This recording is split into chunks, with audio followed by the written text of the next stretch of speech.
आजकल लोगों को देखा अनेक प्रकार की बीमारियों से जूझ रहे हैं महाराज। अरे आप डॉक्टरों के पास लाखों करोड़ों रुपए लगाते हो, कोर्ट कचहरी में लाखों करोड़ रुपए लगा देते हो। आप महाराज आप लाख करोड़ नहीं, उन लाख करोड़ों में से कुछ 5-10 हजार रुपए भी अगर आप धर्म के कार्य में लगा दोगे, मंदिर में लगा दोगे, तो ना तो आपको डॉक्टरों के पास लगाने की जरूरत, ना कोर्ट कचहरी में कहीं लगाने की जरूरत पड़ेगी। आपको सारी परेशानी अपने आप दूर हो जाएगी महाराज। तो परमात्मा ने अगर धन दिया है, तन रूपी चादर दी है, तो जितना हो सके उतना महाराज अच्छे कार्यों में धन को लगाओ। और यह जो मंदिर अव्यवस्थित पड़ा हुआ है, इस मंदिर में सारे गांव वाले मिलकर के महाराज सभी से निवेदन है कि एक महाराज एक टीम बना लो, 5 व्यक्तियों की, 5 की बना लो, 10 की बना लो, एक समिति बना लो महाराज। उस समिति में सभी लोग इकट्ठे होकर के इस मंदिर में जो भी अव्यवस्था है बस सारी व्यवस्था लगाएं। मंदिर में एक माइक होना चाहिए महाराज, भगवान की आरती हो, पूरे गांव वाले इकट्ठे होकर के भगवान की आरती करें। भैया ये सौभाग्य बड़ी मुश्किल से मिलता है। राम मंदिर हर घर महाराज गांव में नहीं होता है। आज हमारे गांव की हम बताएं आपको, हमारे गांव में ये मान के चलिए 10-12 साल से चंदा हो रहा है राम मंदिर के लिए, लेकिन अभी तक राम मंदिर नहीं बन पाया। और आपके यहाँ तो राम मंदिर महाराज बना हुआ है, आपसे वह भी सेवा नहीं होती। बने बनाए भगवान बैठे हुए हैं, मंदिर बना हुआ है, वह भी सेवा नहीं हो पा रही। अरे लोगों का जीवन बीत जाता है मंदिर बनाने के लिए, मंदिर के चक्कर में महाराज। तो आपके बड़े सौभाग्य की बात है जो आपके नगर में भगवान रामचंद्र जी बैठे हुए हैं, भगवान भोलेनाथ बैठे हैं, भगवान श्री हनुमान जी बैठे हुए हैं महाराज। तो ज्यादा से ज्यादा जितनी अव्यवस्था इस मंदिर में है, सभी गांव वाले मिलकर के महाराज हर साल जो फसल होती है, जो महाराज बीमा आता है, इस बीमे में से 1000 रुपए भगवान के नाम के निकालो और इस मंदिर में लगाओ। जो भी व्यवस्था है इसमें पत्थर लगवाओ, नीचे बढ़िया महाराज कलर करवाओ, सारी व्यवस्था इस गांव में महाराज मिलकर के सभी लोगों को लगानी है। एक बार प्रेम से भगवान रामचंद्र जी का जयकारा लगाएं, फिर आगे कथा में प्रवेश करेंगे। बोलिए सियावर रामचंद्र भगवान की जय।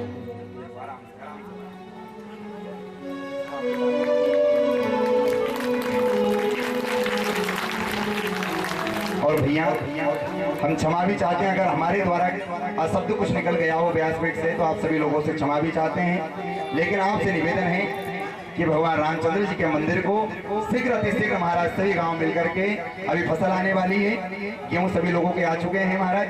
फसल आने के बाद ये सभी लोग मिलकर के इस मंदिर में जो भी अव्यवस्था है वो सारी व्यवस्था लगाएं। और अभी बैसाख में हमारा भागवत जी का यहाँ पर चल रहा है, तो हमारे यहाँ पर बैसाख में अगर भागवत जी रहेगी तब तक हमें महाराज मंदिर पूरा कंप्लीट मिलना चाहिए। बोलिए भोलेनाथ भगवान की। तो भैया अगर परमात्मा ने हमें यह तन रूपी चादर दी है तो अच्छे कर्म करो, भगवान का भजन करो, भगवान की भक्ति करो और ज्यादा से ज्यादा दान करो। दान की कोई बड़ी महिमा बतलाई गई है महाराज। मुझे इसी बात पे दृष्टांत याद आ गया, ध्यान से सुनना सभी लोग। एक गांव में एक शेख जी रहते थे जिन्होंने कभी भी गंगा जी का स्नान नहीं किया। जीवन भर 1-1 रुपए इकट्ठा करके लाख करोड़ रुपए इकट्ठे कर लिए महाराज, लेकिन कभी भी गंगा जी का स्नान नहीं करने गए। अब उन्हें यह डर लगता रहता था कि गंगा जी का अगर स्नान करने के लिए जाऊंगा तो पंडा लोग मुझे लूट लेंगे, क्योंकि न गंगा जी के किनारे पंडा बहुत रहते हैं महाराज। तो शेख जी को डर लगा रहता था कि भैया मैं गंगा जी का स्नान करने के लिए जाऊंगा और वहां जाऊंगा तो पंडितों को, पंडितों को दक्षिणा देनी पड़ेगी। अब शेख जी बड़े चमार थे, बड़े कंजूस थे महाराज। अब हुआ क्या, गांव वाले आए, गांव वालों ने शेख जी से कहा, शेख जी अरे आपका पूरा जीवन निकल गया, आपने लाख करोड़ रुपए इकट्ठे कर लिए, लेकिन आपने कभी भी गंगा जी का स्नान नहीं करके आए, जाओ गंगा जी का स्नान करा। शेख जी कहने लगे भैया गंगा जी का स्नान तो करके आए, लेकिन हमारे पास पैसे नहीं है, जबकि लाख करोड़ रुपए रखे हुए तिजोरी में। गांव वालों को बड़ी गरीबी दिखाते हैं, कहते हैं भैया गंगा जी का स्नान तो करके आ जाते, लेकिन हमारे पास पैसे नहीं, जाए तो जाए कैसे। ध्यान से सुनना सभी लोग। गांव वालों ने सोचा चलो भैया शेख जी उनके पैसे से तो जाने वाले नहीं है, चलो एक काम करते हैं, गांव में चंदा इकट्ठा करके शेख जी को पैसे इकट्ठा करके दे देते हैं, शेख जी हमारे पैसे से गंगा जी में स्नान करके आ जाएंगे। गांव वाले ने सारे गांव में चंदा इकट्ठा किया।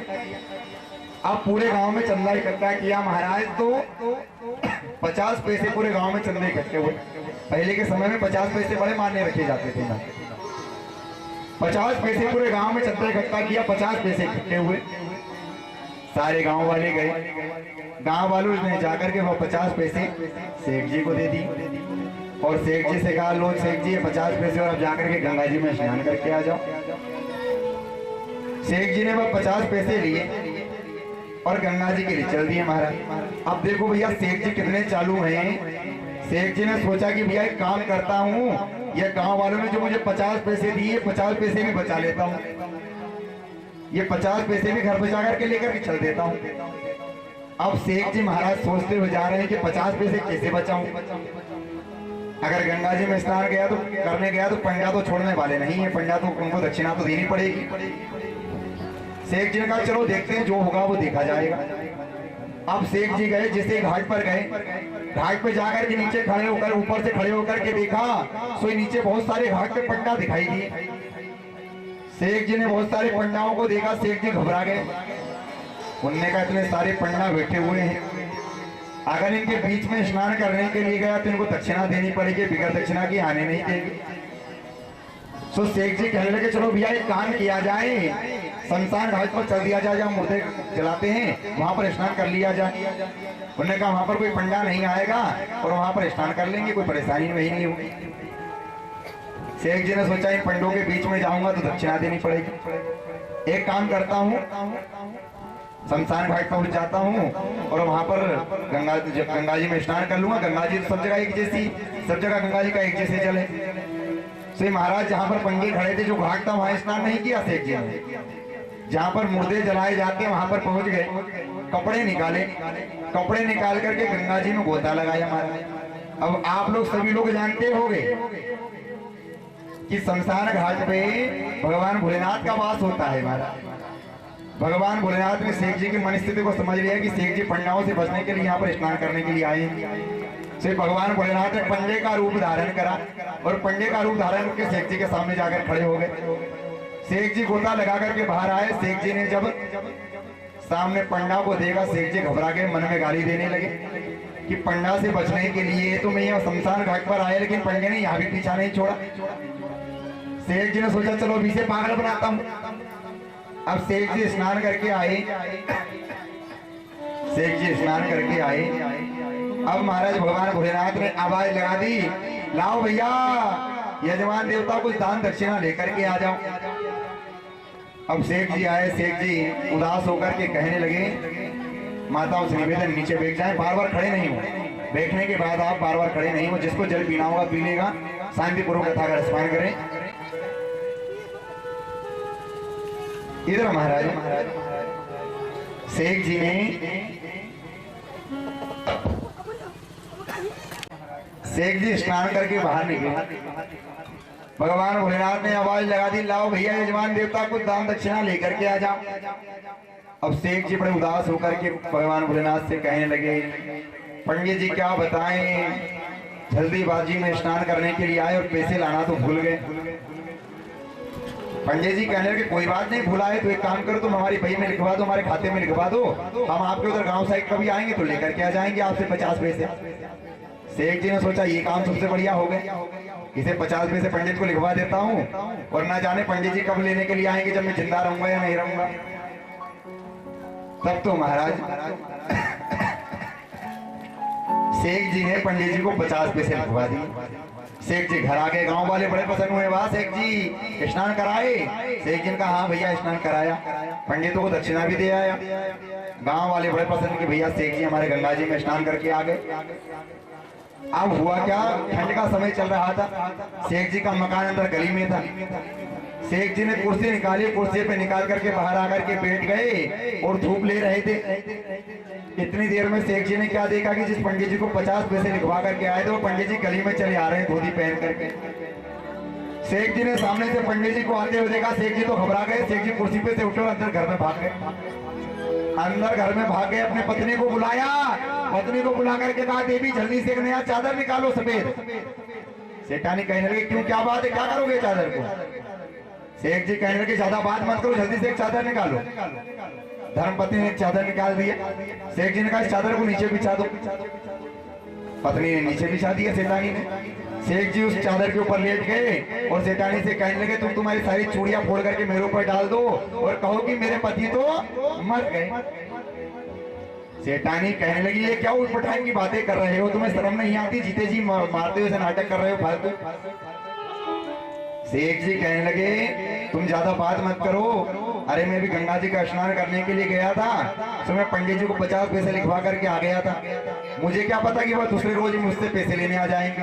वह पैसे लेने के लिए आ रहे हैं, अगर यहाँ आएंगे तो मुझे उन्हें 50 पैसे देना पड़ेगा, और कुछ भी हो जाए मैं 50 पैसे पंडित जी को नहीं दूंगा। तो एक काम करो, तुम रोने का नाटक करो कि शेख जी मर गए, तो पंडित जी सोचेंगे जब शेख जी मर गए तो मैं पैसे किससे लूं, तो वापस चले जाएंगे। अब सेठानी बेचारी डरती थी शेख जी से, सारी चूड़ियां महाराज फोड़ करके शेख जी के ऊपर डाल दी और खूब जोर जोर से रोने लगी, अरे राम जी करके रोने लगी भाई। अब हुआ क्या, शेख जी के दोनों लड़के आए, दोनों लड़के आकर के कहने लगे पिताजी क्या नाटक कर रहे हो फालतू। शेख जी ने सारी कथा सुना दी दोनों लड़कों को। अब लड़के भी दोनों भी वैरायटी के थे हमारे, वह भी बड़े कंजूस थे हमारे। लड़कों को सारी कथा शेख जी ने समझा दी। शेख जी ने कहा तुम दोनों जाओ घर के बाहर जाकर खड़े हो जाओ, जोर जोर से रो और कहो कि हमारे पिताजी मर गए, हमारे पिताजी मर गए। और वो पंडित जी आ रहे हैं उनसे कह देना कि पिताजी तो मर गए, आप वापसी चले जाओ। तो वापसी चले जाएंगे तो 50 पैसे देना नहीं पड़ेगा। दोनों लड़के बाहर गए, वह भी जोर जोर से रोने लगे। अब शेख जी कहने लगे भैया अपने धर्मपत्नी से कहने लगे बेटा अभी मजा नहीं आ रहा है, एक काम करो रुई के फुए लेकर के आओ। उनकी पत्नी रुई के फुए लेकर के आई, 2 फुए कान में लगा दिए, 2 नाक में लगा दिए और सेठानी खूब जोर जोर से रोने लगी। सेठानी शेख जी को समझाती अरे इतने लाख करोड़ जोड़ रखे हैं, 50 पैसे दे दो पंडित जी को। शेख जी ने कहा मर जाऊंगा लेकिन 50 पैसे नहीं दूंगा। अब महाराज दोनों लड़के बाहर जाकर के जोर जोर से रो रहे थे। अब पंडित जी आ गए। पंडित जी ने शेख जी के दोनों लड़कों को रोते हुए देखा। फिर पंडित जी ने शेख जी के लड़कों से पूछ लिया भैया क्या बात है, क्यों रो रहे हो। लड़के रोते हुए कहने लगे शेख जी क्या बताएं, अभी अभी हमारे पिताजी बाहर कुर्सी पर बैठ के धूप ले रहे थे, बाथरूम करने के लिए अंदर गए, सो अंदर बाथरूम में प्राणांत हो गया, मृत्यु हो गई। शेख जी मर गए। भगवान भोलेनाथ ने सोना पंडा का रूप धारण कर रखा था। भगवान भोलेनाथ ने ध्यान से सुना सभी लोग। दोनों लड़के कहने लगे पंडित जी हमारे पिताजी मर गए। भगवान भोलेनाथ कहने लगे भैया यह तो बहुत बुरा हुआ है, तुम्हारे पिताजी मर गए। अरे तुम्हारे पिताजी जब भी गंगा जी में स्नान करने जाते थे तब मुझसे मिलकर के आते थे, बगैर मिले नहीं आते थे। तुम्हारे पिताजी और मेरा बड़ा प्रेम था और हमारा इतना प्रेम था, और अब तो कुछ भी हो जाए मैं तो उनका दाह संस्कार करा करके जाऊंगा। पंडित जी ने कहा अरे हमारा तुम्हारे पिताजी और हमारा दोनों का बड़ा प्रेम था, अगर उनका बिगड़ दाह संस्कार कराए चल गया तो उनकी आत्मा को शांति नहीं मिलेगी, तो अब तो कुछ भी हो जाए तुम्हारे पिताजी का दाह संस्कार करा करके जाऊंगा।